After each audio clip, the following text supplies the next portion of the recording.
बच्चों, आज मेरे YouTube channel biology by Ravi Pandey में आप सभी का स्वागत है। आज मैं आप लोगों को वनस्पति विज्ञान की शाखाओं के बारे में बताऊंगा। कल मैं आप लोगों को जीव विज्ञान की शाखाओं के बारे में बताया था।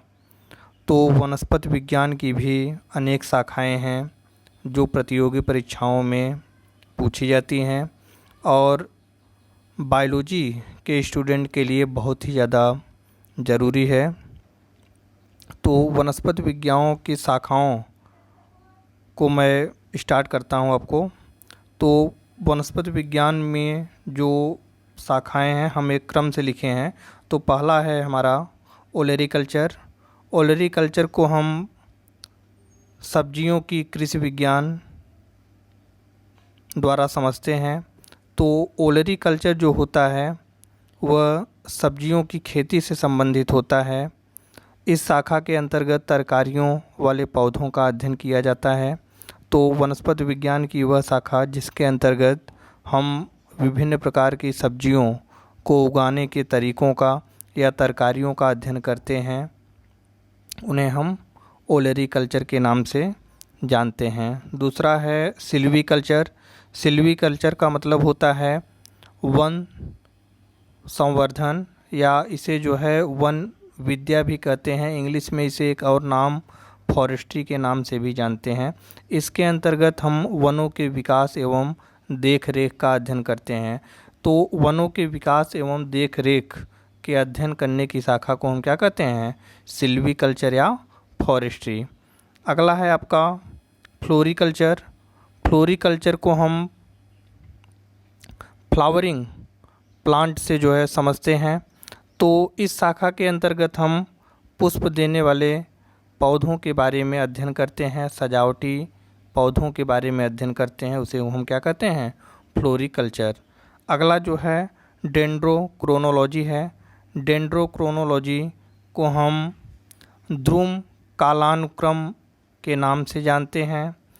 इसके अंतर्गत हम वृक्षों की आयु जानने की विधियों का अध्ययन करते हैं। अगर कहीं भी आपसे पूछ लिया जाए डेंड्रोक्रोनोलॉजी का मतलब क्या होता है, तो आप कह दीजिए कि डेंड्रोक्रोनोलॉजी का मतलब होता है पुष्पों की आयु का अध्ययन। अगला आपका है आर्बोरिकल्चर। आर्बोरिकल्चर को हम वृक्ष संवर्धन के नाम से जानते हैं। तो इसके अंतर्गत हम सजावटी वृक्षों तथा झाड़ियों के संवर्धन से संबंधित शाखाओं का अध्ययन करते हैं। छठवां है पोमोलॉजी। तो पोमोलॉजी का मतलब होता है फल संवर्धन, और इसके अंतर्गत हम फलों के संवर्धन का अध्ययन करते हैं। अगला आपका टॉपिक है एग्रोस्टोलॉजी। एग्रोस्टोलॉजी को हम कहते हैं घास विज्ञान, और इसके अंतर्गत हम विभिन्न प्रकार के घासों का अध्ययन करते हैं। तो घासों से संबंधित विज्ञान को हम क्या कहेंगे? एग्रोस्टोलॉजी। अगला है आपका एग्रोनॉमी। तो एग्रोनॉमी को हम सस्य विज्ञान के नाम से जानते हैं। तो इस शाखा के अंतर्गत हम फसलों से संबंधित अनेक विधियों का अध्ययन करते हैं। अगला आपका है हॉर्टिकल्चर। तो हॉर्टिकल्चर को हम उद्यान विज्ञान के नाम से जानते हैं। इस शाखा के अंतर्गत पुष्प एवं फल देने वाले वृक्षों व बागों का अध्ययन किया जाता है। अगला आपका है फार्मेकोलॉजी। तो फार्मेकोलॉजी का मतलब होता है भेषज विज्ञान।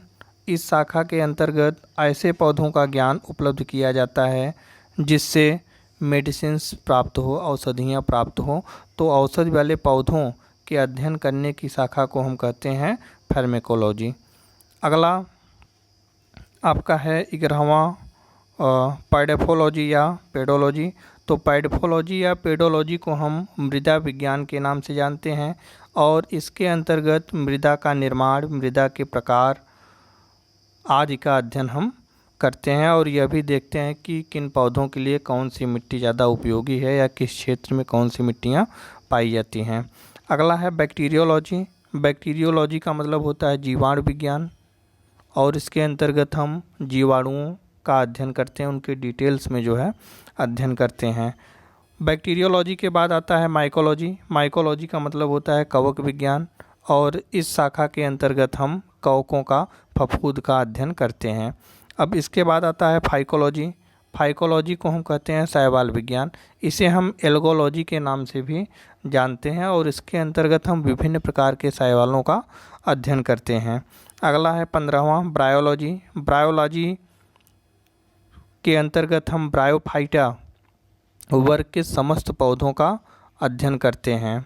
जितने भी ब्रायोफाइटा के पौधे हैं, उनके लक्षण, उनके प्रकार, सब कुछ जो है हम डिटेल में ब्रायोलॉजी के अंतर्गत उनका अध्ययन करते हैं। अगला है टेरिडोलॉजी। टेरिडोलॉजी का मतलब होता है टेरिडोफाइटा। तो इसके अंतर्गत हम टेरिडोफाइटा के समस्त पौधों का अध्ययन करते हैं। अगला है स्पर्मोलॉजी। स्पर्मोलॉजी का मतलब होता है कि यहाँ पर बीजीय पौधे, तो इस शाखा के अंतर्गत हम समस्त बीज देने वाले पौधों का अध्ययन करते हैं। अगला है वायरोलॉजी। वायरोलॉजी का मतलब होता है वायरस विज्ञान। वायरस विज्ञान के अंतर्गत हम समस्त वायरसों के बारे में, उनकी प्रकृति या उनके द्वारा उत्पन्न किए जाने वाले रोगों, उनके निवारण आदि का अध्ययन करते हैं। वायरोलॉजी के बाद 19वें नंबर पर एग्रो फॉरेस्ट्री। तो एग्रो फॉरेस्ट्री जो होता है उसे हम कहते हैं कृषि वन संबंधी विज्ञान। तो एग्रो फॉरेस्ट्री के अंतर्गत हम भूमि का अध्ययन करते हैं, जहाँ पर हम कृषि को लगाते हैं, और शाकीय फसलों, वृक्ष वाले फसलों आदि का अध्ययन हम एग्रो फॉरेस्ट्री के अंतर्गत करते हैं। अगला है आपका एग्रो फॉरेस्ट्री के बाद एंथोलॉजी। एंथोलॉजी का मतलब होता है यहाँ पर पुष्पीय पौधे, विभिन्न प्रकार के पुष्पीय पौधों का अध्ययन या पुष्पीय पौधे के जो है विज्ञान। इस शाखा के अंतर्गत हम विभिन्न प्रकार के पुष्पीय पौधों का, फ्लावर्स का अध्ययन करते हैं, उसे एंथोलॉजी कहते हैं। अगला है आपका जो है लिम्नोलॉजी। लिम्नोलॉजी जो होता है उसे हम कहते हैं सरोवर विज्ञान। तो इसके अंतर्गत हम स्वच्छ जल के जितने भी सरोवर होते हैं उनका अध्ययन करते हैं। तो सरोवर विज्ञान अगर आपसे कोई पूछे तो आप कह दीजिए लिम्नोलॉजी। अक्सर जो है इसमें इंग्लिश में पूछा जाता है और हिंदी में ऑप्शन दिए जाते हैं, जिसे आपको टिक करना रहता है। अब अगला है टॉक्सिकोलॉजी। टॉक्सिकोलॉजी का मतलब होता है विष विज्ञान या आविषालुता विज्ञान। इसके अंतर्गत हम विष पदार्थों, उनके प्रभावों तथा उनके निवारण का अध्ययन करते हैं। और लास्ट है आपका क्रायोलॉजी। तो क्रायोलॉजी का मतलब होता है हिम विज्ञान। इस शाखा के अंतर्गत हम सजीवों पर ठंड से होने वाले प्रभावों का अध्ययन करते हैं, या उनके द्वारा पड़ने वाले प्रभाव को किस तरह से हम जीवों को बचाएं, इन सब का अध्ययन हम क्रायोलॉजी के अंतर्गत करते हैं। तो ये आपके लिए बहुत ही ज़्यादा महत्वपूर्ण है, और एक एक करके जो है हम यहाँ पर जो है आपको छोटा करके दिखा देते हैं। अगर आपको जो है इम्पॉर्टेंट लगे या ज़रूरी समझें आप, तो इसका जो है स्क्रीनशॉट भी ले सकते हैं और नोट कर सकते हैं। ये सभी जो है परीक्षाओं में बहुत ज़्यादा पूछा जाता है, और इनके जो है इंग्लिश के नाम जो है दे दिया जाता है, और हिंदी में इनके ऑप्शन दिए जाते हैं, जिसे आपको टिक करना रहता है। तो आप इसे 2-3 बार जो है, बहुत ज़्यादा हार्ड भी नहीं है, 2-3 बार आप इसे वीडियो को देखिए, आपको ये जानकारी मिल जाएगी। धन्यवाद।